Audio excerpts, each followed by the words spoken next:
नमस्कार दोस्तों, मैं दिव्यांशी गोड़ एक बार फिर हाजिर हूँ एसबीटी न्यूज की खास खबरों के साथ। पेश है आज 18 मई 2024 शनिवार शाम 7:15 बजे राजस्थान की बड़ी खबरें। शनिवार के लिए प्रदेश के 3 जिलों गंगानगर, हनुमानगढ़ और चूरू के लिए लू का रेड अलर्ट जारी किया गया है। इन जिलों में 47 डिग्री तक पारा पहुंचने की आशंका है। मौसम केंद्र जयपुर के निर्देशक राधेश्याम शर्मा ने बताया कि हीट वेव का ये स्पेल लंबा चलने वाला है। पिछले 24 घंटे की रिपोर्ट देखें तो राजस्थान के 5 शहरों में दिन का अधिकतम तापमान 46 डिग्री सेल्सियस से ऊपर दर्ज हुआ है। बाड़मेर में कल दिन में तेज हीटवेव चली, जो रात में भी जारी रही। कल दर्ज हुआ तापमान इस सीजन का सर्वाधिक रहा। अजमेर में महिला से करोड़ों की ठगी करने वाले कथित तांत्रिक को पुलिस ने गिरफ्तार कर लिया गया है। आरोपी ऑनलाइन गेमिंग व सट्टे का शौकीन था। इससे उसे नुकसान हुआ और वह कर्जदार हो गया और ऐसे में आरोपी ने ठगी की वारदात को अंजाम दिया। एसपी देवेंद्र कुमार विश्नोई ने बताया कि पीड़िता नवाब का बेड़ा पायल गुरनानी ने रिपोर्ट दर्ज कराई थी। इसके बाद पुलिस ने जांच की और आरोपी के खातों की जांच की तो वह सही पाई गई। आरोपी ने पायल से 160 ग्राम वजनी जेवरात व सिक्के भी बरामद किए। एक दूसरे के कट्टर विरोधी नेता भी अब आमने सामने बैठकर चर्चा करेंगे। विधानसभा स्पीकर वासुदेव देवनानी ने 15 अलग अलग कमेटियों में विधायकों को सभापति और मेंबर बनाने की मंजूरी दी है। इसमें पूर्व सीएम अशोक गहलोत, वसुंधरा राजे, पूर्व deputy CM Sachin Pilot, RLP विधायक हनुमान बेनीवाल को मेंबर बनाया है।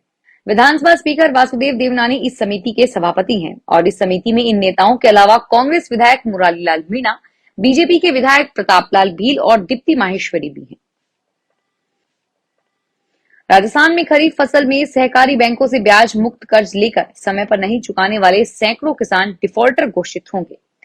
एपेक्स बैंक ने किसान डिफॉल्टर घोषित न हो, इसके लिए बकाया ऋण चुकाने की तिथि 30 जून तक बढ़ा दी है। समय पर लोन नहीं चुकाने वाले किसानों की सबसे ज्यादा संख्या में बाड़मेर, नागौर, जैसलमेर पहले, दूसरे और तीसरे स्थान पर हैं और वही चित्तौड़गढ़ प्रदेश में 13वें स्थान पर है, जहां 3,377 किसानों पर 10.58 करोड़ रुपए का ऋण बकाया है। भारतीय जनता पार्टी की विदेशी राजनयिकों के बीच अपनी पहचान बनाने तथा राजनीतिक संपर्क स्थापित करने के लिए शुरू की गई भाजपा को जाने मुहिम के तहत 13 मिशनों के 25 राजनयिक प्रधानमंत्री नरेंद्र मोदी को शनिवार को यहां होने वाली रैली में भाग लेंगे। भाजपा के विदेश प्रभाग के प्रभारी विजय चौथाईवाल ने आज यहां एक विज्ञप्ति में कहा कि भारत के लोकतंत्र के सबसे बड़े त्योहार लोकसभा चुनाव के चल रहे जश्न के बीच भारत में 13 मिशन के 25 प्रतिनिधि 18 मई को दिल्ली में प्रधानमंत्री मोदी की रैली में लोगों के उत्साह का अनुभव करेंगे। राजस्थान विधानसभा अध्यक्ष वासुदेव देवनानी ने कहा कि देवनानी ने प्रदेशवासियों का आह्वान किया है कि वे अतीत को जानें, वर्तमान को समझें और भविष्य को नई दिशा देकर राष्ट्र के विकास में सक्रिय भागीदारी निभाएं। संग्रहालय दिवस पर आयोजित कार्यक्रम के शुभारंभ समारोह को संबोधित करते हुए उन्होंने कहा कि संग्रहालय सांस्कृतिक एवं ऐतिहासिक धरोहरों का आमजन से जोड़ने का एक सेतु है। वे संग्रहालय में आए और देश और प्रदेश की विकास यात्रा में सहयोगी बने। Nuclear power corporation of India limited के कर्मचारी के साथ साइबर ठगी हुई है। ठगों ने बैंक का प्रतिनिधि बनकर 1,69,885 रुपए की ठगी कर ली। अणुतारा कॉलोनी रावतभाटा निवासी राकेश कुमार ने बताया कि वो nuclear power corporation of India limited में कार्यरत हैं। पिछले कुछ दिनों से एक अज्ञात नंबर से व्हाट्सएप कॉल आया। कॉल करने वाले ने अपने आप को बैंक का प्रतिनिधि बताया और उसे कई बार फोन किया। फोन उठाने पर पीड़ित ने कहा कि आपके क्रेडिट कार्ड में इंटरनेशनल फैसिलिटी ऑन है, अगर आप फौरन नहीं जा रहे हैं तो इस फैसिलिटी को बंद कर दो। बैंक इस फैसिलिटी को बंद करने के लिए जोर दे रही है और पीड़ित मान गए। राजस्थान के शाहपुरा जिले भट्टी कांड पर 10 महीने बाद भीलवाड़ा पोक्सो कोर्ट नंबर 2 ने फैसला सुरक्षित रख लिया है। कोर्ट ने कुल 9 आरोपियों में से 7 को बरी कर दिया है और 2 को दोषी माना है। लोक अभियोजक महावीर किस्नावत ने बताया कि पोक्सो कोर्ट संख्या 2 ने 2 लोगों को दोषी का करार दिया है और फैसले को सुरक्षित रखा है। पिछले साल 2 अगस्त को हुई घटना ने राजस्थान के पूरे देश को हिला कर रख दिया था। इस चर्चित भट्टी कांड पर आज भीलवाड़ा पोक्सो कोर्ट नंबर 2 में विशेष सुनवाई चली। धौलपुर के मानिया थाना क्षेत्र के टांडा गांव में खेत पर बने एक कच्चे मकान में आग लग गई। हादसे में मकान में रखी 1.5 लाख रुपए की नकदी के साथ 3 लाख रुपए का सामान जलकर खाक हो गया। घटना को लेकर ग्रामीणों ने बताया कि उत्तर प्रदेश का रहने वाला युवक शकीन खान प्रतिवर्ष की भांति इस वर्ष भी टांडा गांव में बटाई पर परिवार सहित खेती करने आया था। सुबह के पहर खेत पर पीड़ित शकील खान द्वारा कच्ची झोपड़ी में अचानक आग लग गई, जिससे यह नुकसान हो गया। पंजाब में चल रहे किसानों के विरोध प्रदर्शन के कारण जम्मू कश्मीर में रेल यातायात बुरी तरह प्रभावित हुआ है। ट्रेनें अपने निर्धारित समय से घंटों की देरी से चल रही है। दरअसल शंभू और खनौरी सीमाओं पर अपने आंदोलन के सिलसिले में 3 किसानों को गिरफ्तार किया गया है और अब उनके रिहाई की मांग को लेकर शंभू स्टेशन के पास किसानों ने धरना दिया हुआ है। और वहीं इस इलाके में चल रहे किसान आंदोलन को 22 मई को 100 दिन पूरे हो जाएंगे। अंतर्राष्ट्रीय बाजार में चल रही उठापटक और भारत में जारी लोकसभा चुनाव के बीच सोने और चांदी की कीमत ने अब तक के सारे रिकॉर्ड्स तोड़ दिए हैं।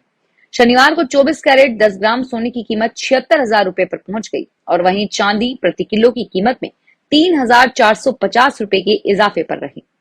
जयपुर सराफा एसोसिएशन के राकेश खंडेलवाल ने बताया कि अंतर्राष्ट्रीय बाजार में चल रहे विवाद और लोकसभा चुनाव की वजह से शेयर मार्केट में मंदी का दौर है। इसकी वजह से आम आदमी सोने और चांदी में निवेश करना पसंद कर रहा है। आम आदमी पार्टी ने सांसद स्वाति मालीवाल के आरोपों को झूठा करार देते हुए कहा कि जांच एजेंसियों के दबाव में मुख्यमंत्री अरविंद केजरीवाल के निजी सहायक विभव कुमार पर आरोप लगाए गए हैं, जो एक साजिश है। आप नेता व दिल्ली सरकार में मंत्री आतिशी ने आज संवाददाता सम्मेलन में कहा कि मुख्यमंत्री आवास के आए वीडियो ने साफ कर दिया है कि मालीवाल ने जो आरोप लगाए हैं उसमें कोई सच्चाई नहीं है। आतिशी ने कहा कि मुख्यमंत्री आवास के गेट का आज एक सीसीटीवी फुटेज आया है जिसमें सुश्री मालीवाल सारे आरोप झूठे साबित हो रहे हैं।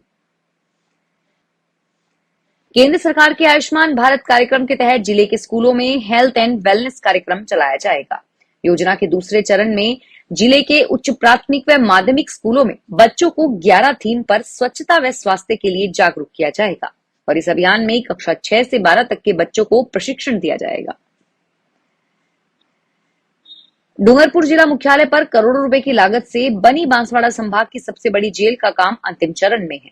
डूंगरपुर जेल के जेलर मुकेश गायरी ने बताया कि वर्तमान में डूंगरपुर जिले में विभिन्न प्रकार के मुकदमों में 250 से अधिक बंदी जेल में आते हैं, लेकिन जेल की क्षमता महज 70 होने के कारण बंदिशों को अन्यत्र जेलों में शिफ्ट करना पड़ता है।